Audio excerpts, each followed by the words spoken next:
আসসালামু আলাইকুম এভরিওয়ান, সবাইকে লীরা কমার্স একাডেমিতে স্বাগতম। তোমরা সবাই কেমন আছো? আশা করি অনেক ভালো আছো। আমিও আলহামদুলিল্লাহ অনেক ভালো আছি। আজকের ভিডিওতে তোমরা দেখতে পাচ্ছ যে সৃজনশীল ৮ নাম্বার আমি বোর্ডে লিখে রেখেছি।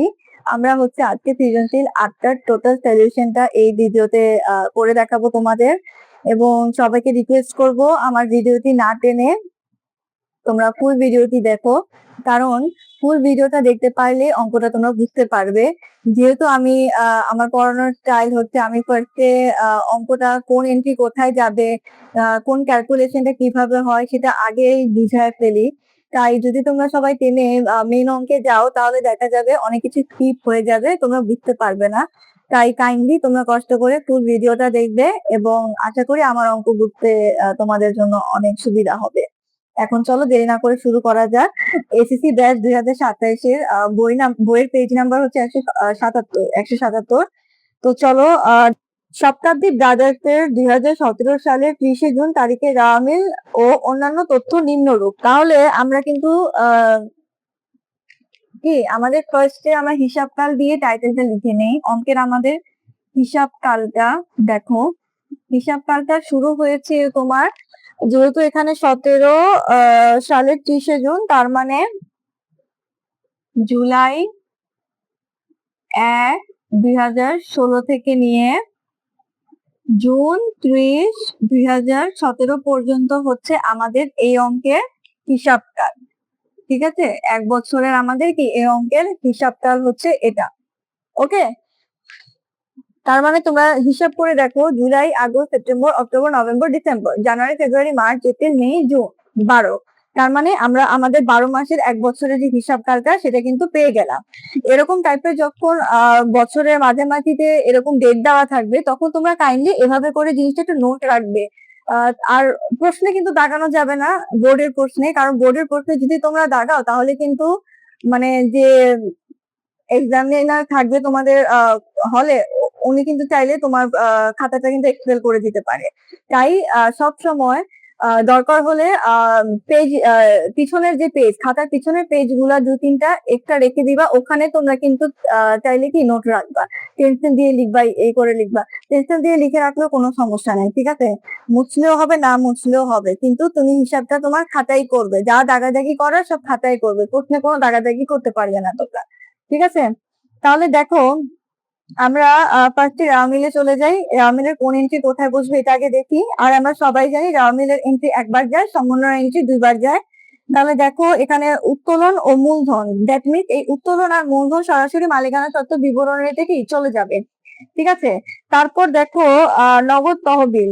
নগদ তহবিল আমার হচ্ছে চলতি সম্পদ 13,000 টাকা। আসবাবপত্র এটা হচ্ছে আমার স্থায়ী সম্পদ। প্রাপ্য হিসাব এটা হচ্ছে আমার চলতি সম্পদ। প্রাপ্য হিসাব মানে হচ্ছে দেনাদার। অগ্রিম বীমা সালামি, অগ্রিম বীমা সালামি কি বলেছে? 500 টাকা। তার মানে অগ্রিম বীমা সালামি হচ্ছে আমাদের কি চলতি সম্পদ। তারপর দেখো 12% বন্ডে বিনিয়োগ। এই যে দেখো 12% বন্ড, এটাই, এই পার্সেন্টেজ মানেই হচ্ছে আমাদের ক্যালকুলেশন করতে হবে। এই পার্সেন্টেজটা মানেই কি কোনো না কোনো একটা ক্যালকুলেশন আমাদের জন্য কি অপেক্ষা করতেছে, এটা বুঝে নিতে হবে। আমি এখন জিনিসটা পুরোটাই লিখি, যেরকম করে প্রশ্নে দেওয়া আছে যে 12% বন্ডে বিনিয়োগ, 12% বন্ডে বিনিয়োগ কত টাকা? 2 লক্ষ টাকা। আচ্ছা ঠিক আছে, 2 লক্ষ টাকা নিচে লিখলাম। আর এখানে তারিখটা লিখি, এখানে তারিখ দেওয়া আছে 1/1/2017, 1/1/2017। তাহলে দেখো আমরা কিন্তু ফার্স্টেই উপরে লিখে রেখেছি আমাদের অঙ্ক শুরু হয়েছে জুলাই 1, 2016 থেকে, শেষ হয়েছে জুন 30, 2017। আর এখানে আমি যে এই যে 12% বিনিয়োগ, 12% এটাও কিন্তু সুদের পার্সেন্টেজটা দেওয়া আছে। 12% 2 লাখ টাকার উপর কি 12% বিনিয়োগের সুদ, বিনিয়োগ করেছি, বিনিয়োগের সুদ কি পাবো? 2 লাখের উপর 12% পাবো। কিন্তু কথা হচ্ছে যেহেতু ডেট দেওয়া আছে, তার মানে কয় মাসের পাবো? 1/1/2017, তার মানে জানুয়ারি থেকে কি জুন পর্যন্ত। জানুয়ারি, February, March, April, May, June, কয়টা করি পেলাম? 6টা। তার মানে 6 মাসের কি সুদ আমার বাকি আছে। তাহলে ফার্স্টে আমরা দেখো এখানে 2 লক্ষ টাকার 12% সুদ বের করব। এটাকে আমি 12 দিয়ে ভাগ করব, কারণ আর 6 দিয়ে কি গুণ করব। 12 দিয়ে এই জন্যই ভাগ করব কারণ প্রত্যেক মাসের যে আমার সুদের পরিমাণটা সেটা আগে বের করে নিতে হবে, আর যে পর্যন্ত আমি পাইনি ওই পর্যন্তই কি আমার দেখাতে হবে। তাহলে দেখো এই 2 লক্ষ টাকার 0.12 আসতেছে কত, 24,000 টাকা। এটাকে আমি 12 দিয়ে ভাগ করব আর 6 দিয়ে গুণ করব, আমরা পাচ্ছি কত টাকা, 12,000 টাকা। এই যে 12,000 টাকা এটাই হচ্ছে আমার বিনিয়োগের সুদের পরিমাণ। ঠিক আছে, আমরা কিন্তু বিনিয়োগের সুদের ক্যালকুলেশনটা কি করে ফেললাম।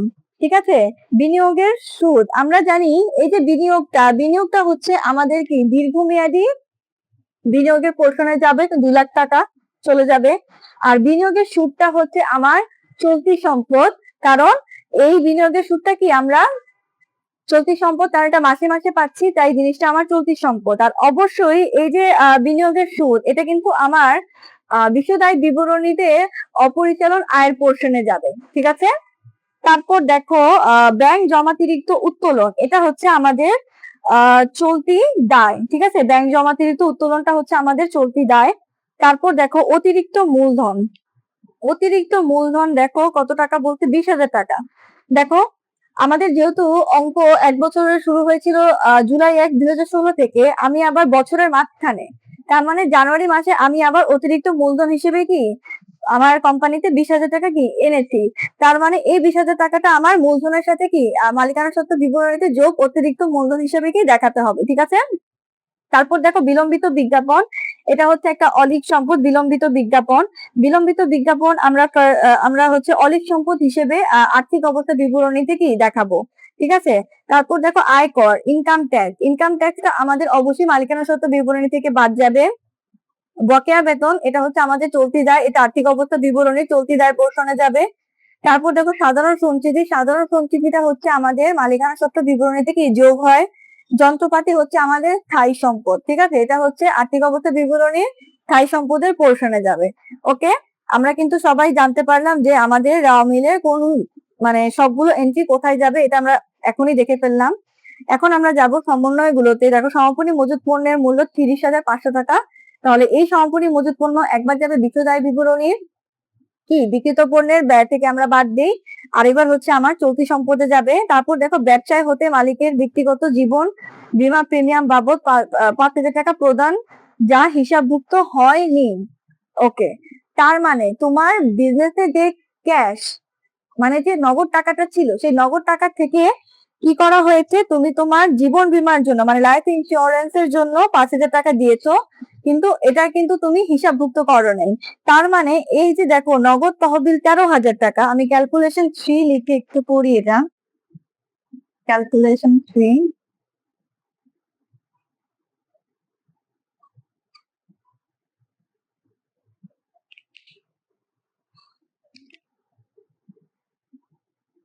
নগদ তহবিল, দেখো আমার এই অঙ্কের নগদ তহবিলের পরিমাণ ছিল 13,000 টাকা।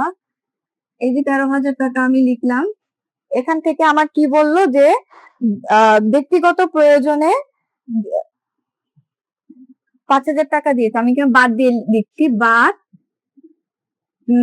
জীবন বীমা প্রিমিয়াম, জীবন বীমা প্রিমিয়াম।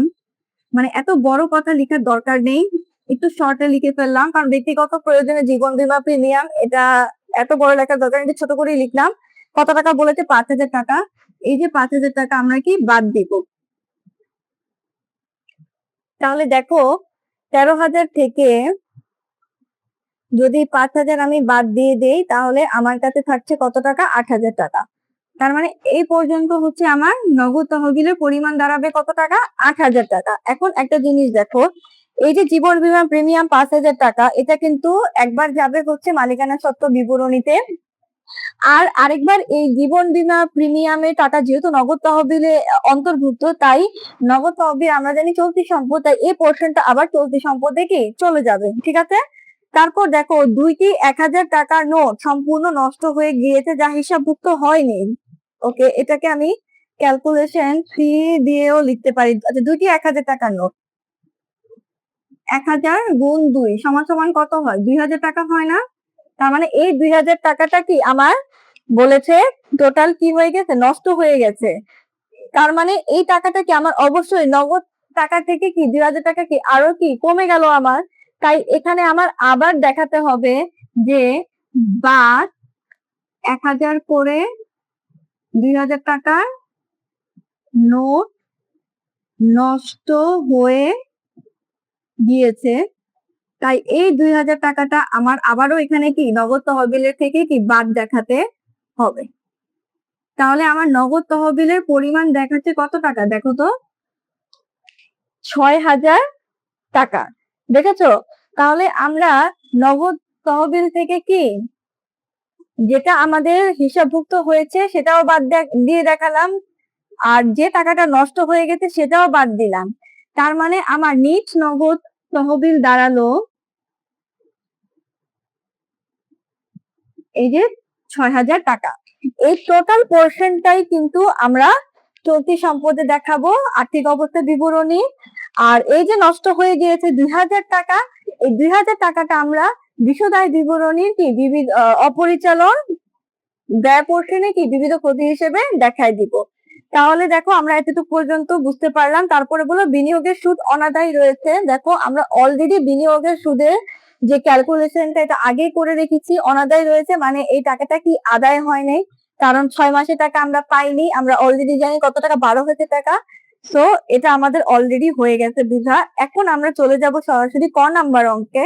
ক নাম্বার বলেছে উপযুক্ত তথ্য হতে মোট চলতি দায়ের পরিমাণ নির্ণয় করো। আমরা লাস্ট যে ম্যাথ করেছিলাম আগের ভিডিওতে, তখন সেই ভিডিওতে আমরা চলতি সম্পদের পরিমাণ নির্ণয় করেছিলাম। এখন আবার এই অঙ্কে আমাদের বলা হলো চলতি দায়ের পরিমাণ নির্ণয় করতে। তাহলে চলো আমরা চলতি দায়ের পরিমাণ নির্ণয় করি।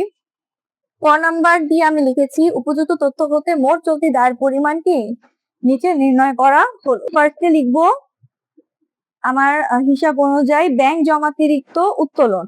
ব্যাংক জমাতিরিক্ত উত্তোলন, এটা হচ্ছে আমার চলতি দায়। অ্যামাউন্ট ছিল হচ্ছে 8000 টাকা, তাই আমি এখানে 8000 টাকা লিখছি। তারপর হচ্ছে আমাকে বলা হলো আমার এই অঙ্কে বকেয়া বেতন ছিল। বকেয়া বেতনও আমার চলতি দায়। বকেয়া বেতন কত টাকা ছিল আমার, 7800 টাকা ছিল। এই যে 7800 টাকা আমি এখানে বসায় ফেললাম।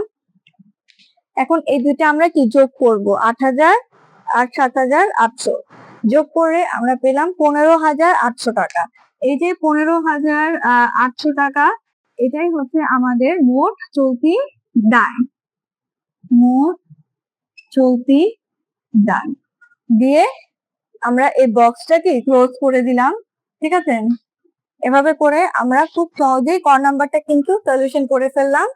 তোমরা কাইন্ডলি এটা স্ক্রিনশট নিয়ে রাখো, আমি তোমাদের সামনে আবার খ নাম্বারটা নিয়ে আসছি। ঠিক আছে, তাহলে দেখো খ নাম্বারে আমাদের কি করতে বলা হয়েছে যে নিট মুনাফা 40,500 টাকা ধরে মালিকানা সত্ত্ব বিবরণী পরিমাণ প্রস্তুত করো।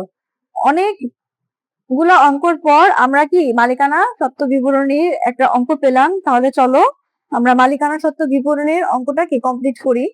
দেখো আমার এই অঙ্কে ফার্স্টে আমরা কি লিখেছি, খ নাম্বার দিয়ে লিখেছি শতাব্দী ব্রাদার্স মালিকানা সত্ত্ব বিবরণী 30শে জুন 2017 সালের সমাপ্ত বছরের জন্য কি প্রস্তুতকৃত, তাই না?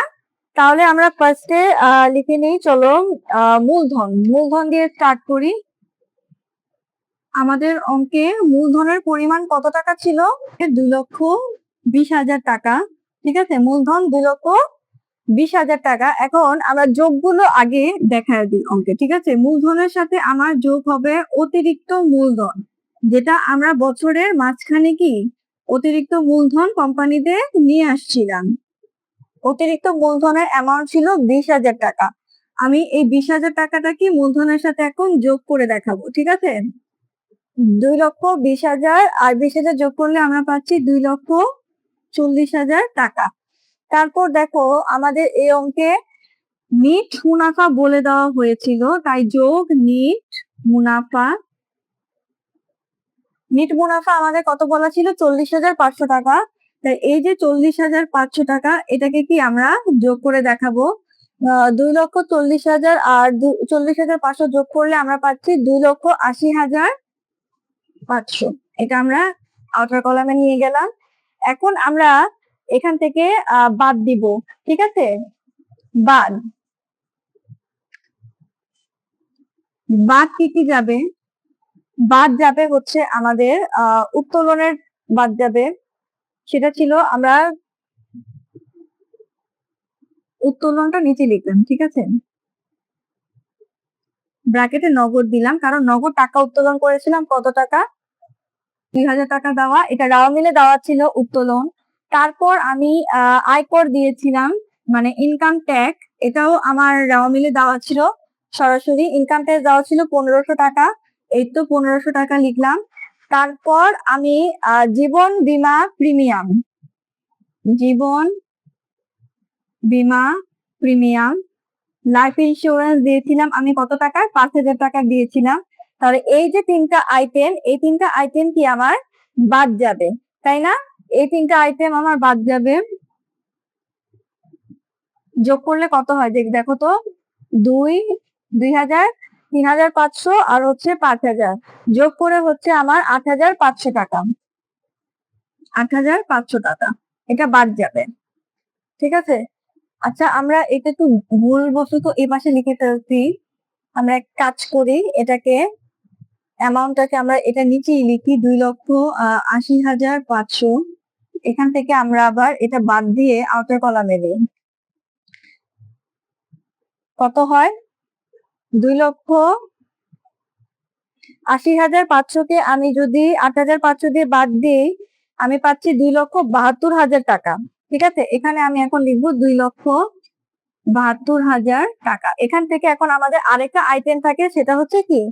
যোগ সাধারণ সঞ্চিতি। সাধারণ সঞ্চিতিটা সবসময় লাস্টে যোগ করে দেখায় দিবে, তাই আমরা এ পাশে লিখলাম সাধারণ সঞ্চিতি। কত টাকা সাধারণ সঞ্চিতি ছিল আমাদের? 23,200 টাকা। তাহলে এই যে 23,200 টাকাকে আমি এখন যোগ করে আউটার কলামে নিয়ে যাব। 2,72,000 যোগ 23,200 টাকা, আমার টোটাল হচ্ছে 2,95,200 টাকা।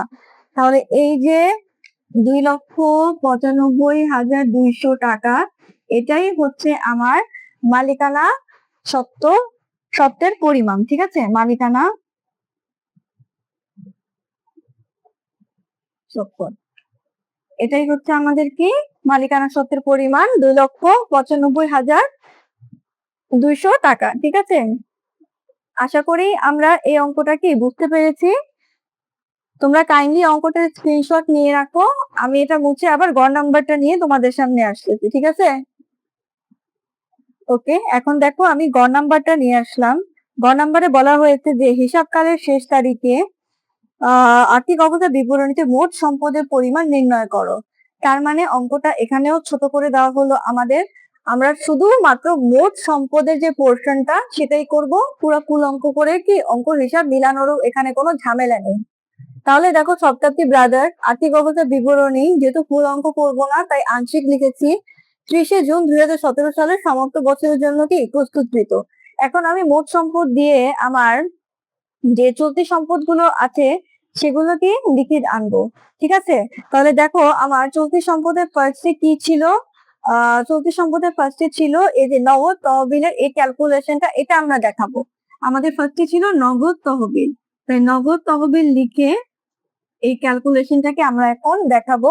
নগদ তহবিল ছিল 13,000 টাকা, সেখান থেকে আমি বাদ দিব জীবন বীমা প্রিমিয়াম কত টাকা? 5,000 টাকা। তারপর এখান থেকে আমি বাদ দিব বিবিধ ক্ষতি হিসেবে লিখলাম এটা, ঠিক আছে? 1,000 টাকা করে দুটি নোট ছিল, তাই কত টাকা ছিল? 2,000 টাকা। আমি এখন এই 13,000 থেকে সরাসরি 7,000 টাকা বাদ দিয়ে টোটাল দেখাবো কত টাকা? 6,000 টাকা। তাহলে আমার নগদ তহবিলের অ্যামাউন্ট দাঁড়ালো কত টাকা? 6,000 টাকা। আমি 6,000 টাকা আমি আমার নগদ তহবিল হিসেবে দেখালাম। তারপর আমার অঙ্কে ছিল প্রাপ্য হিসাব। প্রাপ্য হিসাব মানে হচ্ছে আমাদের দেনাদার, তাই প্রাপ্য হিসাব আমি লিখে নিচ্ছি কত টাকা, 10,000 টাকা। এটা সরাসরি লিখে নিলাম কারণ এই অঙ্কে ক্যালকুলেশনের মতো কিছু ছিল না। তারপর আমার অঙ্কে ছিল অগ্রিম বীমা, তাহলে আমি 500 টাকা অগ্রিম বীমা, তাহলে আমি 500 টাকা, এটাও সরাসরি লিখলাম। তারপর দেখো আমার এই অঙ্কে ছিল বিনিয়োগের অনাদায়ী সুদ। এই যে আমরা এখানে করেছিলাম বিনিয়োগের অনাদায়ী সুদ, বা বিনিয়োগের সুদ লিখলেও হবে, বিনিয়োগের অনাদায়ী সুদ। দেখো বিনিয়োগের অনাদায়ী সুদ আমরা কিভাবে করেছিলাম, 2 লাখ টাকার আমার বিনিয়োগ ছিল, 12% সুদ ধরবো, ডেট দেওয়া ছিল কি 6 মাসের সুদ আমার অনাদায়ী ছিল, তাই ক্যালকুলেশনের পর আমি কত টাকা পেয়েছি, 12,000 টাকা পেয়েছি। এভাবে করে আমরা বিনিয়োগের অনাদায়ী সুদের হিসাবটাকে লিখবো। তারপর আমার অঙ্কে ছিল সমাপনী মজুদ পণ্য, সমাপনী মজুদ পণ্য। সমাপনী মজুদ পণ্যের পরিমাণ ছিল 30,500 টাকা। এই তো 30,500 টাকাকে আমরা লিখে ফেললাম। এখন দেখো আমার এই অঙ্কে চলতি সম্পদ এইগুলোই ছিল, তাহলে চলো যোগ করে ফেলি। 6,000, 10,000, 500, 12,000 আর হচ্ছে 30,500, টোটাল হচ্ছে আমার 59,000। তাহলে আমি এখানে দাগ দিয়ে টোটাল 59,000 টাকা আমি রাখলাম আমার চলতি সম্পদ। চলতি সম্পদের পর আমি লিখবো স্থায়ী সম্পদ, ঠিক আছে। চলতি সম্পদের পর আমরা লিখবো স্থায়ী সম্পদ। আমাদের এই অঙ্কে 2টা স্থায়ী সম্পদ ছিল, একটা হচ্ছে আসবাবপত্র, আরেকটা হচ্ছে যন্ত্রপাতি। আসবাবপত্র, আরেকটা হচ্ছে যন্ত্রপাতি। আমরা দেখি আসবাবপত্রের অ্যামাউন্ট ছিল হচ্ছে আমাদের 18,000 টাকা, তাই আমরা একটু এ পাশে লিখি, ঠিক আছে। লাল দিয়ে লিখে ফেলছি, নো প্রবলেম। 18,000 টাকা।